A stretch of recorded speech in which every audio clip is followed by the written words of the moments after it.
I'm not done. I just posted my DraftKings plays for today, and in this video we're going to look at specifically just at FanDuel.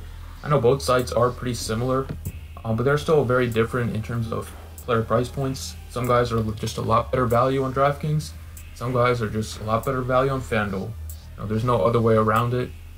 So we're going to look at specifically just at FanDuel. I know some of you guys just play FanDuel and some of you guys just play DraftKings, so didn't want to leave one site untalked about.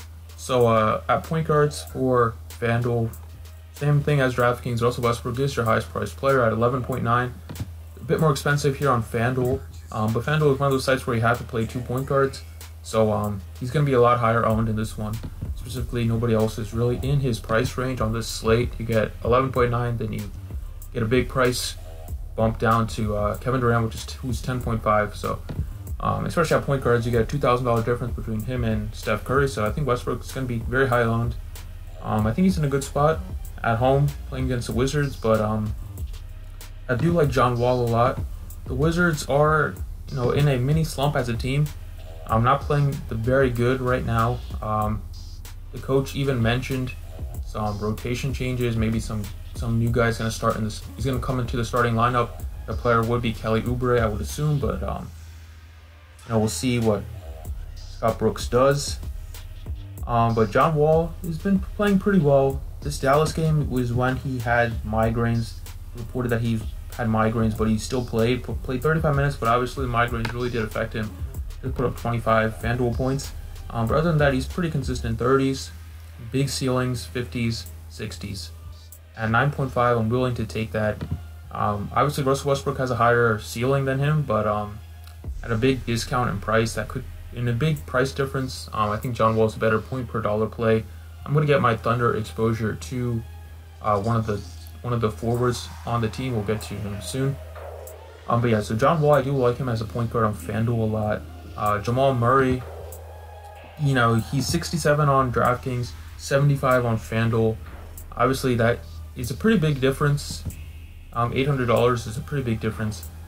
Especially on a site like FanDuel, which counts a lot more for steals and blocks. If we get word that Gary Harris is out before lock, then I will be most likely be playing Jamal Murray on FanDuel. But if Gary Harris plays, I think 75 might be a bit too steep, even though as well as Jamal Murray's been playing. There's some other positions I want to spend up. So I might fade him if Gary Harris does play on FanDuel, but I love him on DraftKings, where he's a lot better value, and his points really do count more over there. But as I said, same value play. I do like Jared Jack a lot on this slate. I think he is pretty much a lock for 6x value, or really, really close to that. So as I just said in my other video, playing pretty well, mini slump right here, couple games, but then we see the ceiling as well for GPPs. Especially if Porzingis is out, it's gonna be a little bit more shots Jared Jack's going to take. That just bumps up the usage for him and a lot of the other Knicks players, like Tim Hardaway's very cheap on FanDuel as well. So I think Jared Jack's a good value play. Other value plays, I do like Jeff Teague at just 6K, especially if Jimmy Butler's out once again. And then if De'Aaron Fox misses, you can look at George Hill. Probably going to be a chalk play. I would even play George Hill over Jared Jack definitely if Fox is out and he starts. But yeah, that's it for point guards. Let's look at shooting guards here. We got Bradley Beal's in a good spot at 7.6. You could play both. You could do a stack with Wall and Beal. That's not a bad idea. Gary Harris is questionable. I still wouldn't play him at 72. I do like Will Barton at 6.5. Once again, he was in the starting lineup against the Trailblazers. He didn't hit a shot from the floor. He was ice cold, but that happens to every player once in a while. But Will Barton does have a big ceiling, and if Gary Harris is out, Will Barton is going to start once again and play I would definitely play him at 6.5. Wilson Chandler got sent to the bench. We'll see if the Nuggets do stick with that starting lineup. I would assume they would, since they're coming off a win. But then we got Andrew Wiggins at just 6.5. That is a nice price tag for Wiggins. I do like that price tag. Tim Hardaway just 5.9. That's very, very nice as well against this fast-paced Denver team. And one thing that you do like is the fact that he played 34 minutes against the Warriors. So coming back from injury, he was in the 20s, late 20s, mid 20s, late 20s. Then he finally broke out for over 30. Played 34 minutes. That was without Porzingis, obviously. But I think he does have good upside, especially if Porzingis is out. But yeah, my plays is going to be Will Barton.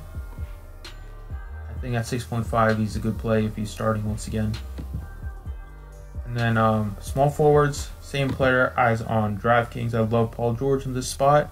If you didn't see that video, be sure to check that out. Wizards are very bad against small forwards, and Paul George, you know, he got snubbed from the All-Star game. Should have probably made it instead of one of the other Warriors. So you know, Westbrook was especially vocal about that. Good upside for Paul George, playing very well, shooting the ball well, and you know, this Wizards team is absolute garbage against forwards. So I think Paul George is going to have a very nice fantasy game. Other small forward, you know, we've got Michael Beasley if Porzingis is out again.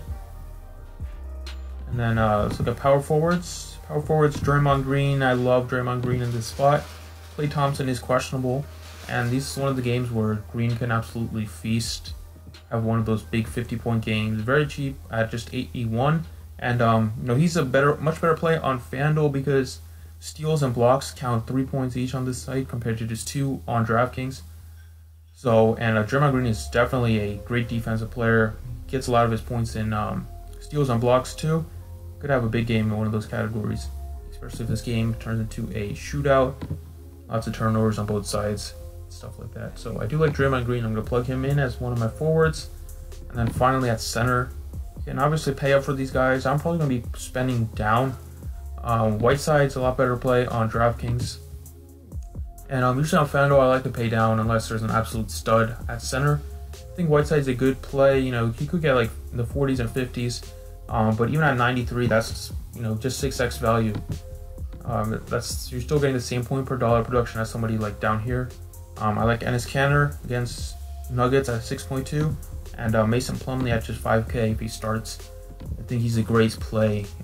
He obviously has big times X value for him. You can get 40 points, 35, which is 7X, 8X value. So, you know, he is a really nice value play at center, and he gives you some more flexibility where you can play John Wall. You could even play John Wall and Russell Westbrook if you wanted to do that. We're still left with about 6,000 per position for 3 players.